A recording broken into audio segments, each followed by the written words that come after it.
So, ano po? Good evening everyone. Good evening sir. Ang gagawin natin ngayon is Cisco Packet Tracer. So, first step is upper right. Punta tayo ng upper right. And then may makita kayo ditong bundok na may araw. So, ang tawag dyan is set background image. Pindutin nyo lang yan guys. And then browse. So, ako may na ako ditong background ng blueprint. Yan. So, blueprint ang bahay. Para madali or mabilis natin ilagay yung mga need nating ilagay. Yan. Ito. So, nakikita nyo dito is 1 bedroom, 2 bedroom, kitchen, toilet, entrance to house, living room, and dining. Excuse me. So, zoom in lang natin guys. Yan. Zoom in natin. And then, baba unti. Yan. Para kita lahat. And then, hanapin lang natin dito sa lower left ang ano ba dito? Wireless device. Yan. So, itong wireless device, hanapin natin dito ang home router. Ito. Home router, lagay natin dito sa desk. Desk ng TV. Tabi niya lang. And then, ang meron dito sa bahay is may PC, may laptop, may phone, and then dala pang phone. Phone ng mother ko and brother ko. So, let's go. Lagay na natin. Hanapin lang natin dito ulit sa lower left yung end device. And then makikita nyo na dito yung PC. Lagay natin dito sa desk ko. Laptop. Dito sa bed. And then smartphones. Yan. Isa dito sa kwarto ko. And then dalawa dito sa kwarto ng mother ko and then brother ko. And then ang gagawin natin is set up natin tong router. Okay. Ang gagawin natin dito is config. Punta tayo ng config. Gawin natin ito. STPOO router. Bakit nga-rename ko ng STPOO? Kasi ang name ng router namin is STPOO. So, kinuha ko lang yung idea na yun. Kaya, ilagay natin dito. And then, punta tayo ng wireless. And then, pindutin natin itong WPA2. And then, password na is master. And then, rename natin ito ng STPOO ulit. Yan. And then, punta tayo ng GUI. And then, itong network setup, itong router IP, ang gagalawin natin.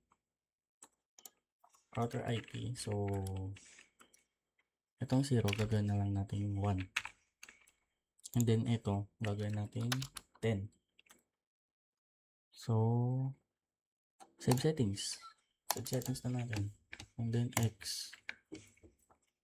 And then, so, itong laptop ko naman, itong gamit ko ngayon, laptop. Diba? Namatay. Itong gamit ko ngayon, laptop. So, wireless siya. So, ang gagawin natin, power off natin. Muna, pinutin natin to, power off. And then, replace natin to. Ito. And then, hanapin natin yung WPC 300N. Yan. Ito yung wireless. Yan. So, nailagay na natin wireless. So, open ulit natin yan. On. On natin. NX. So, nakikita nyo, nakakonect na yan. Pero, naka-change na tayo ng password, diba? Ang gawin natin, connect pa rin natin. Kahit connect. Refresh natin to. So, pagka pindot nyo itong desktop, may makita kayong PC wireless. So, yun lang pindutin nyo. And then, connect. Tapos, refresh nyo lang. May makita kayo ditong step hook. So, connect. Pindutin nyo lang step hook and then connect. So, may makita kayo ditong pre-shared key. So, ito yung password niya. Na nilagay natin kanina. Lagay nyo lang yan. And then, connect natin. So, X ulit natin. And then, itong PC. So, yung PC ko is wireless din. So, gagawin natin is palitan ulit natin ito ng wireless. So, hanapin lang ulit natin yung power niya dito. Yan. Patayin natin. Then, replace. So, hanapin natin dito yung WMP300N. So, ito yung wireless ng PC. Yan. Okay, so, naikabit na natin, guys. Sir. Then, power on ulit natin. Yan. And then, kahit i-X natin yan, naka-auto-connect na yan. So, ang gagawin natin, kukonect pa rin natin.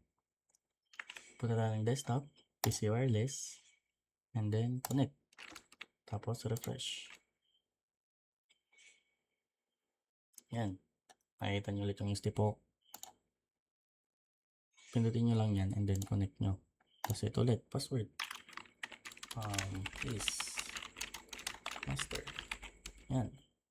So, connect ulit natin. X. And then, X ulit natin. So, yan. Naka-connect na.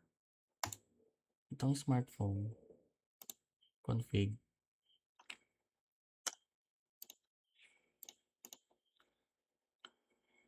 Punta tayo ng wireless. And then, yan. So, kukonect din natin to. So, itong default is, ano natin yun? Is step hook. So, yan. Step hook. And then, sa password. Yan. So, ang lalagyan natin dyan is, yung password na nilagay natin sa router is master. Master. Yan. Enter.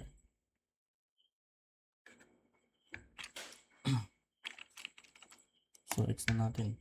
So, isi-setup natin yan. Isa-isa. Yan.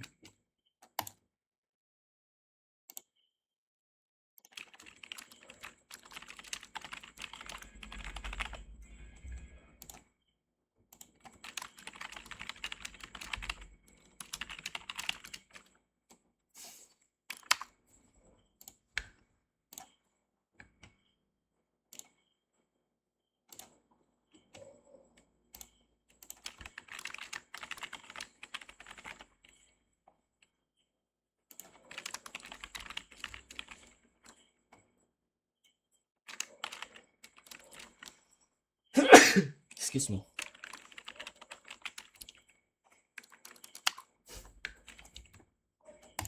So, yan. Na-setup na natin isa-isa. So, ang gagawin naman natin is i-rename natin itong mga device. Okay? Rename natin itong PC. So, punta tayo ng config. Itong PC0. Gawin natin my PC. Yan. Enter lang natin. And then, X. Itong smartphone naman is my iPhone. Kasi naka-iPhone ako. So, enter ulit natin yan. Tapos, ito is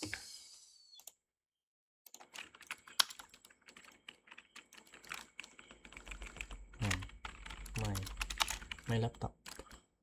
So, enter. And then, ito is my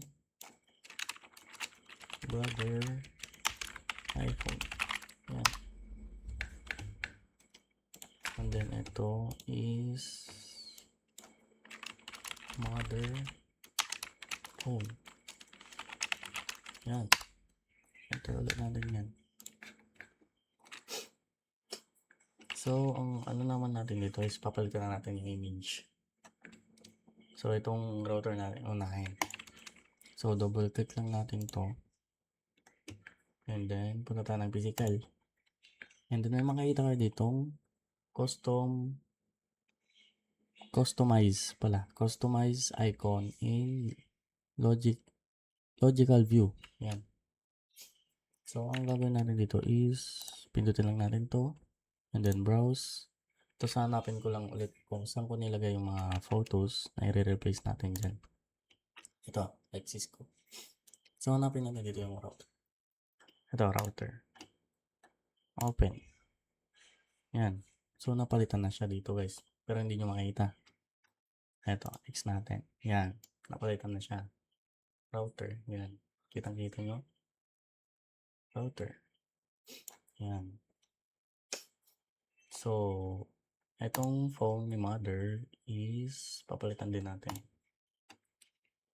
And then, ang phone niya naman is Honor 400. Yan. Open. Honor 400 5G. Yan. Napalitan na din.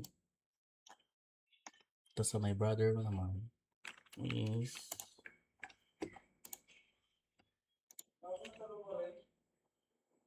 iPhone 12. Ito. Ayan. Ayan. Napalitan na.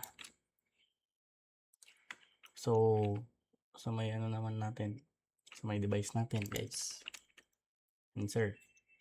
So, punta ulit tayo physical. Customize icon in logical view. So, ang gawin natin yung browse ulit.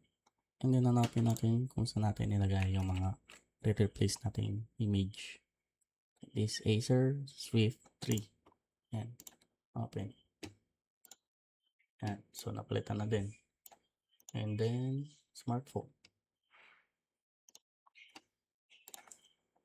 Browse lang ulit natin. And then, hanapin natin yung iPhone 11. Ito. Yan. iPhone 11. And then, itong PC. Kahit ano ng PC dyan, basta ano, PC setup yung ilalagay. Okay. Excuse me. So, browse. Hanapin lang ulit natin. PC set. Yan. Okay. So, gawa na natin lahat. So, ito lang po, sir. And guys, thank you for watching and sana naintindihan nyo po yung explanation ko in demonstrating. Thank you, sir. And guys, peace.